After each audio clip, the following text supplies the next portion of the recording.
Roxane Cloutier a passé 25 ans de sa vie dans un shoebox rue de Normanville, dans Rosemont, Petite-Patrie. J'ai été à l'école primaire, j'adorais le quartier. J'ai vraiment vécu là. Tous mes souvenirs sont dans Petite-Patrie. Au décès de sa mère, Roxane a hérité de la maison. Elle et son conjoint veulent aujourd'hui s'y installer pour élever leurs futurs enfants. Je veux faire ma famille ici, avoir mes enfants ici, tu sais, qu'ils aillent au même primaire que moi. Fait que pour moi, c'était vraiment avoir ma famille dans le quartier où moi, j'ai vécu et grandi.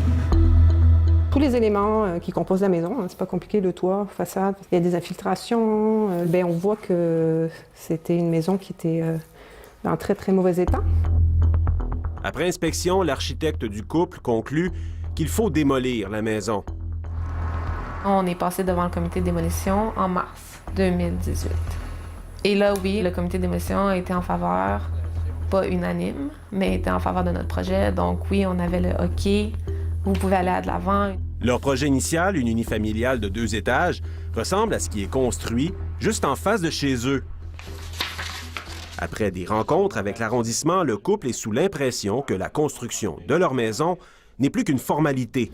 Sauf que dans Rosemont, la Petite-Patrie, la transformation des shoebox est un sujet hautement sensible. Dans le passé, plusieurs de ces petites maisons ont été remplacées par des bâtiments de 2 étages ou encore par des condos. Des shoebox dans Rosemont, il en reste environ 560. Dès que le projet de démolition du showbox de Roxane est rendu public, des groupes s'organisent. Sur les réseaux sociaux, certains s'opposent à la démolition. On juge primordial d'en préserver la façade et surtout son joli couronnement. Sauver cette maison qui le mérite grandement.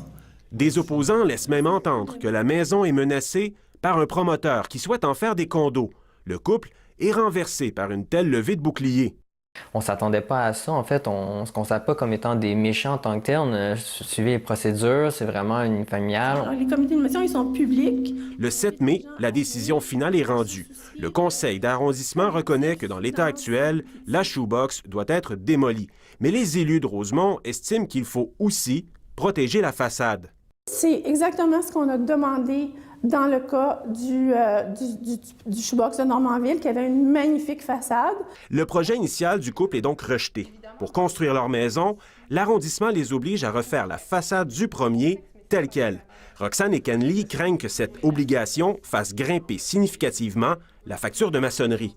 Mais tu sais, 32 000 pour une petite façade comme ça, tu sais, c'est vraiment cher. En plus, ils ont un rapport d'experts qui leur déconseille de reproduire le même jeu de briques, une façon de faire qui, selon l'expert, multiplie les risques d'infiltration d'eau. Il faut trouver un maçon qui peut le faire sans nous ruiner.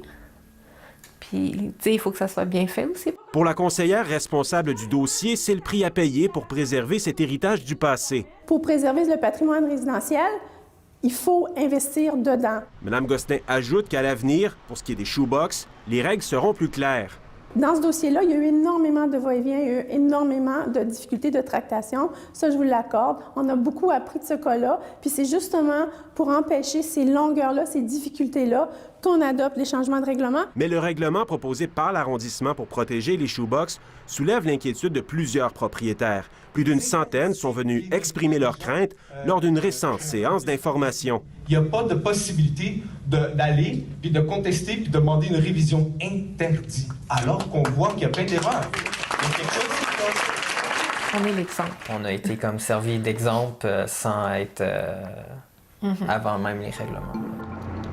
Ce qui frustre d'autant plus le couple, c'est qu'à quelques mètres de chez eux, l'arrondissement a permis la construction d'une tour à condo sur un ancien bâtiment industriel. C'est un peu l'aspect qui nous a fâchés émotionnellement. À l'arrondissement, on nous dit qu'un tel projet de condo n'arrivera plus. Mais pour le couple, la hauteur de l'édifice leur bloque maintenant le soleil.